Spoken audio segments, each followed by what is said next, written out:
Hello दोस्तों, कैसे आप लोग सब। होपफुली आप लोग सब ठीक होंगे, खैरियत से होंगे, फिट एंड फाइन होंगे।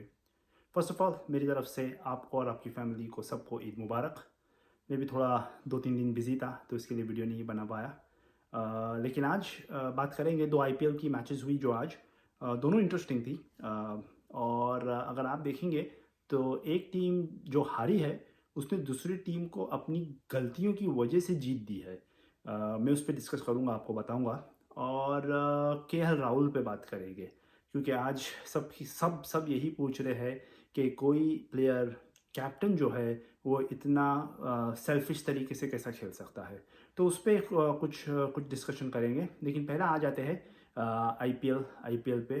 और पहला मैच जो जो खेला गया आज बैंगलोर का और राजस्थान का, Royal Challengers Bangalore Rajasthan Royals at Chinnaswamy stadium in Bangalore. और अच्छा गेम था। और आरसीबी का तो वही है। आप अगर देखेंगे तो उनके पास 3 बैट्समैन है, विराट कोहली, डुप्लेसी और मैक्सवेल। इनके इर्द गिर्द इनकी इनिंग्स चलती है। जो भी मैचेस ये जीते हैं आप देखेंगे तो ये 3 में से 2 जान ने अच्छा स्कोर किया है। आज विराट कोहली जल्दी आउट हो गए, 0 पे आउट हो गए, और डुप्लेसी और मैक्सवेल ने बड़े स्कोर 50s मार के एक अच्छा स्कोर उनको दिया। विराट कोहली का वही प्रॉब्लम, ट्रेंड बॉल अंदर लेके आए, और उन्हीं का नहीं, टॉप ऑर्डर जो इंडिया के लिए खेलता है उनका सबका ये प्रॉब्लम है। तो विराट कोहली जल्दी आउट हो गए, एलबीडब्ल्यू हो गए पहले ही ओवर में।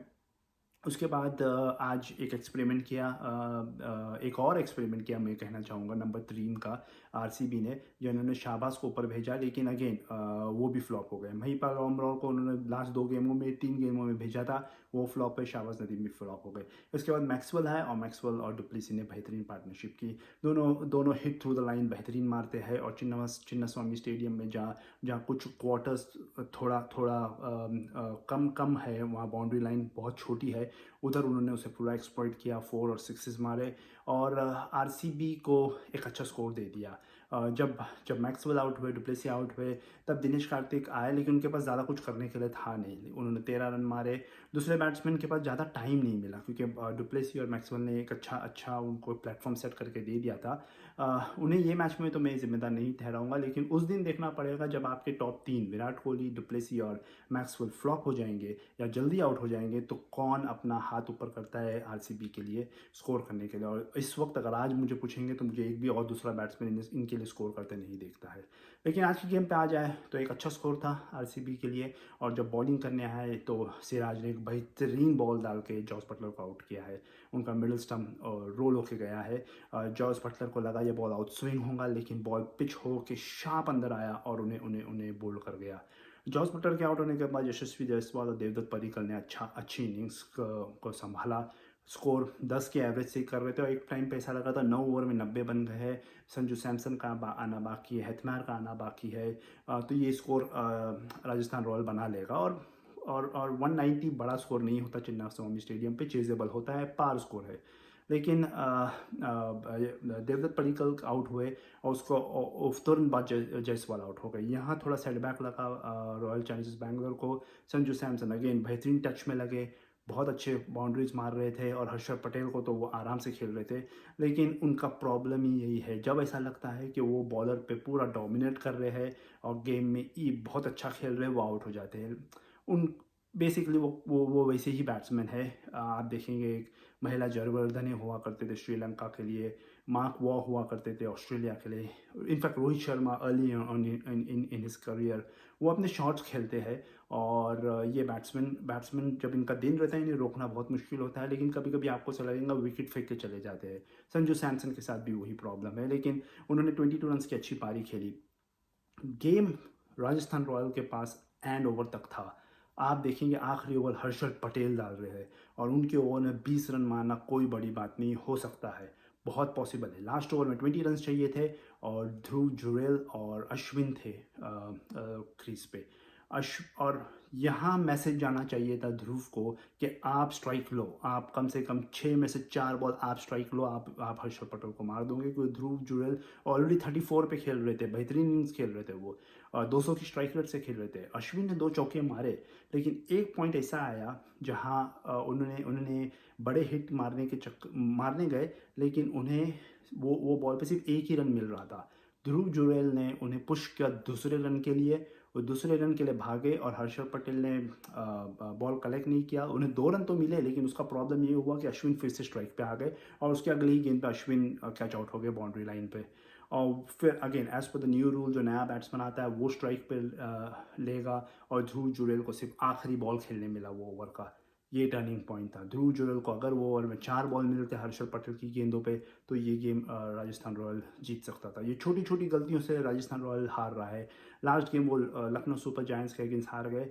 वो रियान पराग को बैक करते रहे। रियान पराग को पहले भेजा ध्रुव जुरेल के, और रियान पराग ने 12 बॉल में 15 रन मारे, और गेम आउट ऑफ रीच हो गया लखनऊ सुपर जायंट्स के। ध्रुव जुरेल को सिर्फ एक ही बॉल मिला उस गेम में खेलने के लिए।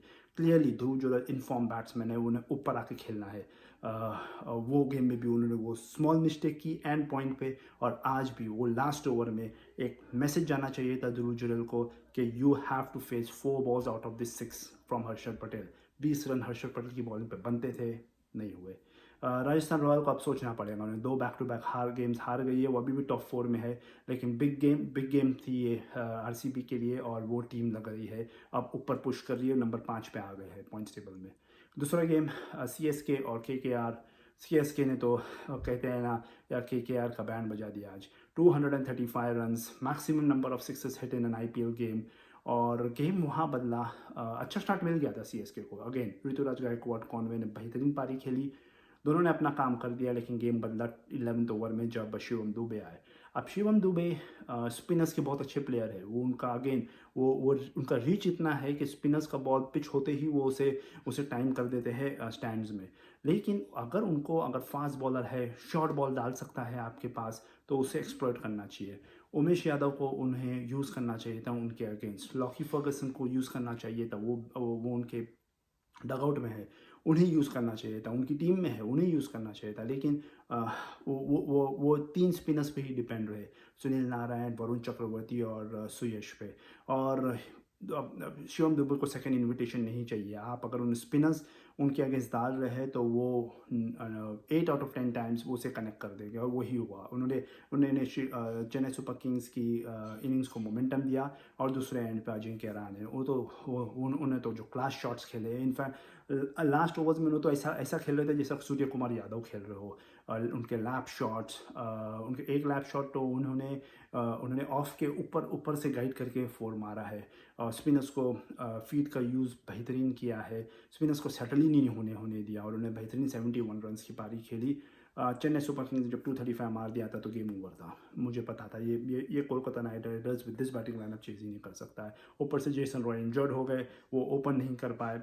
सुनील नारायण ने ओपन किए, वो आउट हो गए, और जेसन रॉय जब आए तब गेम ऑलमोस्ट ओवर हो गया था। उन्होंने बेहतरीन ट्राई किया, उन्होंने कुछ 19 बॉल्स में 50 मारे, ओवरऑल उन्होंने 61 रन्स मारे, लेकिन स्पिनर्स का तो उन्होंने लंबे लंबे 6 मारे, बट आउट ऑफ रीच होता जा रहा था। और चेन्नई की जो वीकनेस थी अब उनकी स्ट्रेंथ होते जा रही है आहिस्ते आहिस्ते।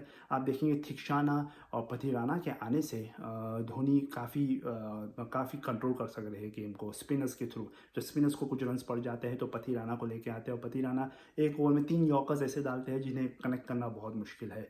ये लड़का चेन्नई सुपर किंग्स को मैं आज कहता हूँ कि आईपीएल जिताएगा। ये बेहतरीन फाइंड है चेन्नई सुपर किंग्स की पतिराना। और भले वो अभी विकेट्स नहीं ले रहा है, लेकिन जो वो स्लॉग ओवर्स में बॉलिंग डालता है, उसके यॉर्कर्स, उसके slow ones, they are perfect. Theekshana ने भी कंट्रीब्यूट करना शुरू कर दिया है। और अभी आप देखेंगे तो चेन्नई सुपर किंग्स के बेन स्टोक्स और दीपक चहर तो इंजर्ड बैठे हुए, और कहने में यह आ रहा है कि Ben Stokes first week of मई से तो अवेलेबल हो जाएंगे। तो सिलेक्शन हेडेक्स है, लेकिन Chennai super Kings on the rise है। आज नंबर 1 पे है पॉइंट्स टेबल पे। अगर आप पॉइंट्स टेबल अब देख ले तो आज चेन्नई सुपर किंग्स नंबर 1 पे, नंबर 10 पे। और मैंने जो 4 टीम्स कहा था आपको, Chennai super Kings, Rajasthan Royals, Gujarat titans और रॉयल चैलेंजर्स बैंगलोर, ये 4 आएंगे अपने प्लेऑफ्स में, और ये वैसे ही लग रहा है ये ऊपर आते जा रहे हैं। तो बेहतरीन जीत चेन्नई सुपर किंग्स की, और उनका मार्च कंटिन्यू हो रहा है एज़ यूजुअल। टॉप 4 में वो मोस्ट ऑफ द टाइम्स रहते हैं आईपीएल में, और वही होता है। So well played Chennai. और अपना आखिरी टॉपिक है केएल राहुल। ये एक एनिग्मा है। मैंने पहले अपने वीडियो में कहा था केएल राहुल वर्सेस गौतम गंभीर। गौतम गंभीर लखनऊ सुपर जायंट्स के कोच है, केएल राहुल उनके कप्तान है। लेकिन जब प्रेस एक फंक्शन था, उसमें गौतम गंभीर ने कहा था कि स्ट्राइक रेट बहुत मैटर करता है T20 क्रिकेट में, और वही फंक्शन में केएल राहुल ने आके कहा था स्ट्राइक रेट ओवररेटेड है, उसको इतना बहुत ओवररेटेड बात होती है। मैं कहूँगा स्ट्राइक रेट ओवररेटेड नहीं है, केएल राहुल आप ओवररेटेड हो। 135 चेस कर लेते हैं आप दूसरे दिन, और आप 68 रन मारते हैं, 63 62 बॉल्स खेल के मोर देन 10 ओवर्स खेल लेते हैं, आखिरी ओवर में आउट हो जाते हैं और अपनी टीम को प्रेशर में वो लेके आ जाते हैं और टीम की गेम हार जाती है। क्या गेम थी, भले पिच डिफिकल्ट था, स्लो था, लेकिन आप 10 ओवर्स खेल चुके हो, आप इतना खेल चुके हो और 135 चेस करना है आपको, और आप आखिरी ओवर तक लेके जाते हो और आउट हो जाते हो। कभी कभी कुछ गेम्स हैं पहला ही ओवर आप मेडन खेल लेते हो। मोस्ट ऑफ द गेम्स आप अगर उन केएल राहुल का देखेंगे तो पावर प्ले में उनकी टीम 36-40 के बीच में रहती है। वो सब टाइम गया। आज आईपीएल में स्पेशली टीम्स टारगेट कर रही है 50 55 60। आज चेन्नई सुपर किंग्स को देख लीजिए, विकेट लखनऊ से अच्छा था, लेकिन आज वो ऑलमोस्ट 12 रन एंड ओवर खेल रहे थे अपने पावर प्ले में, मोर देन 70 रन मारा है उन्होंने। ये अगर यही थिंकिंग रही केएल राहुल की तो he is going nowhere, he should leave T20 cricket. उनके 50s उनके 30s कुछ काम के नहीं है, क्योंकि वो मैक्स 100-105 के स्ट्राइक रेट से बन रहे हैं, और उनकी कप्तानी में भी कुछ जम नहीं रहा है। अगर वो उन्होंने अपनी थिंकिंग नहीं बदली स्ट्राइक रेट के बारे में, तो मैं लखनऊ सुपर जायंट्स को और नीचे जाता देख रहा हूँ। तो आज के लिए इतना ही दोस्तों। होपफुली आप सबकी ईद बेहतरीन हुई होगी। अगेन मेरी तरफ से सारे व्यूवर्स और उनकी फैमिलीज़ को ईद मुबारक। मैं अब कल मिलता हूँ। कल एक और गेम है जो नंबर 9 और नंबर 10 के बीच में, दिल्ली और हैदराबाद, और हैदराबाद में है, और मैं सोचता हूँ कि हैदराबाद ये गेम जीतेगा। तो इसके बारे में कल डिस्कस करेंगे, और तब तक आप अपना ध्यान रखें। मैं कल आपसे मिलता हूँ। मुझे इजाज़त दें अब, और मेरी तरफ से अलविदा।